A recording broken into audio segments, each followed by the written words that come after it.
Olá pessoal, bem-vindos ao canal, Leozinho, meu sobrinho, tudo bem com vocês? Pessoal, eu estava aqui pensando sobre tudo isso que está acontecendo, né, no Brasil, a política do Brasil, esse julgamento aí do Bolsonaro, Alexandre de Moraes, Flávio Dino, toda essa repercussão aí do julgamento dessa criatura, né, e sobre esses bolsonaristas fanáticos, né, essa galera da direita aí, da extrema direita, né, um povo que morre por esse Bolsonaro, né, e eu fico assim pensativo que como o povo ainda está imbecilizado por politiqueiro corrupto, como as pessoas no país ainda estão imbecilizadas por esse corrupto do Bolsonaro. E já vou logo adiantando para você, para não dizer que eu sou do Lula, que eu sou do PT, nem Lula e nem Bolsonaro me representam. Nenhum dos dois. Nenhum. Para mim são dois mentirosos, dois corruptos, dois canalhas, dois sem vergonhas e que não estão nem aí para o Brasil. Eles só querem uma coisa, Lula e Bolsonaro: poder. Poder.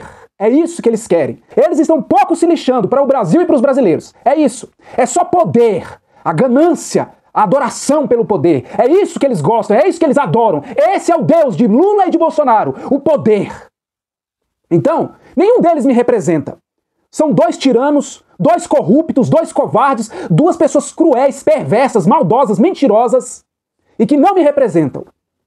Mas é interessante quando a gente olha e a gente vê que os bolsonaristas são assim, né? Eles fizeram toda aquela bagaceira no dia 8 de janeiro de 2023, né? Quebraram tudo em Brasília, fizeram a bagaceira, aí culparam as pessoas do PT, foram tão safados sem vergonhas, eles nem assumiram o que fizeram. Não, foram os infiltrados do PT, não foi infiltrado nenhum, foram eles que fizeram aquela quebradeira. Porque ficaram falando que as urnas estavam fraudadas, aquela bagaceira toda, né? Aquelas fake news que eles gostam aí, né? De espalhar. Aí eu fico assim pensando, sabe o quê?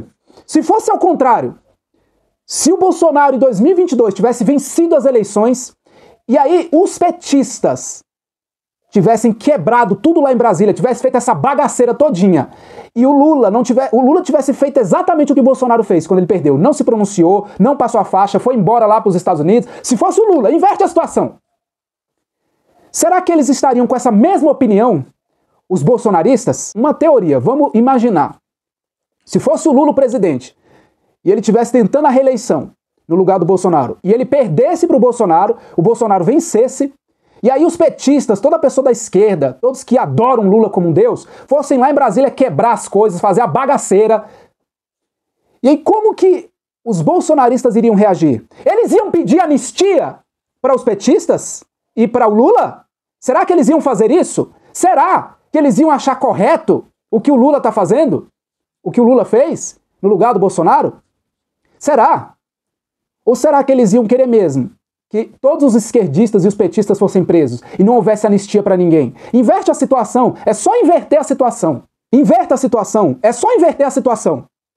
Digamos que foi o Bolsonaro que ganhou em 2022. Imagine comigo esse cenário.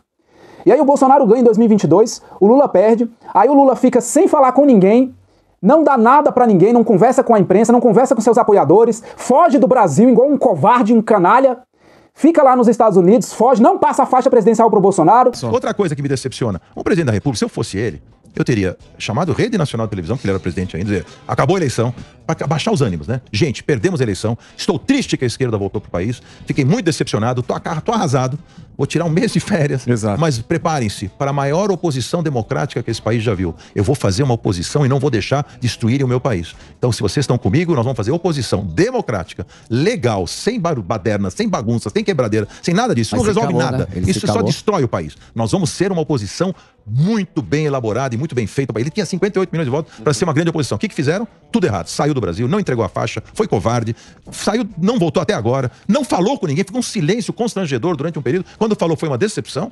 E aí também eu me decepciono com esse tipo de gente. Não dá pra ser. Eu não quero mais um presidente que faz esse tipo de atitude.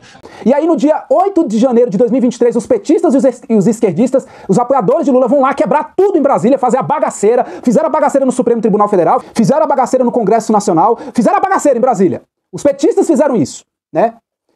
Aí, agora, o Lula e alguns esquerdistas, apoiadores dele, estão pedindo anistia para os petistas e esquerdistas, pois eles foram condenados e o Lula também vai ser condenado e vai ser tá perto do Lula ser condenado e ser preso. Será que os bolsonaristas iam pedir anistia para o Lula? Iam pedir anistia para os esquerdistas? Será que se fosse o inverso, ao contrário, né?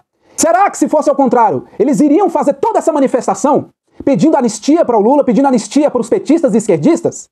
Será?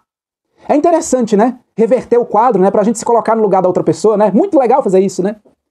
Agora, por que estão fazendo isso com o Bolsonaro? É a maldita idolatria, é só isso. Um cara que não tá nem aí pra você nem pra mim, não tá nem aí pro Brasil, é só poder, ele só quer poder. É a ganância pelo poder. Como tá sem o poder, porque não é mais o presidente da República, tá tristinho, tá chorando, buá, buá. Mas é só o poder. Quem entregou o Brasil para a direita e para Bolsonaro foi a Lula e o PT. Com tudo que eles fizeram no passado. Quem devolveu o Brasil para o Lula e para o PT foi o Bolsonaro. Com as bobagens que ele fez e ele disse e não precisava ter feito isso. Estava ganho. Se eu só olhasse, não tivesse feito, tivesse administrado melhor. Eu tive chance de falar isso para ele já pessoalmente. Tivesse não batido tanto. Tá bom, bateu no início, precisava quebrar a espinha dorsal de um problema, um país endêmico que nós tínhamos de corrupção e tudo. Já foi. Agora tem que ser presidente de todos os brasileiros, tem que assumir como estadista. Tá na hora, chega de bater, para de bater nas pessoas, para de bater na mídia. A mídia tem que estar do teu lado, não contra você. Você tem que botar anúncio na Rede Globo, se você quiser mostrar tudo que você fez. Olha o que você fez. Elenca pra ele tudo que foi feito. Ninguém sabe. Não anunciou. Comunicação, fica brincando, né? Quer brigar com o veículo. Trump bateu na imprensa há 4 anos. Não foi reeleito. Falei pra ele, você não vai ser reeleito. Você falou pra ele? Falei. Ele tá pouco se lixando, pra mim, pra você e pros brasileiros. Ainda tem essa corja imunda bolsonarista que puxa o saco desse Bolsonaro. Que ainda acredita que ele seria uma pessoa realmente responsável, uma pessoa que se importasse com o país. Você vê tantos atos irresponsáveis e cruéis dele na pandemia.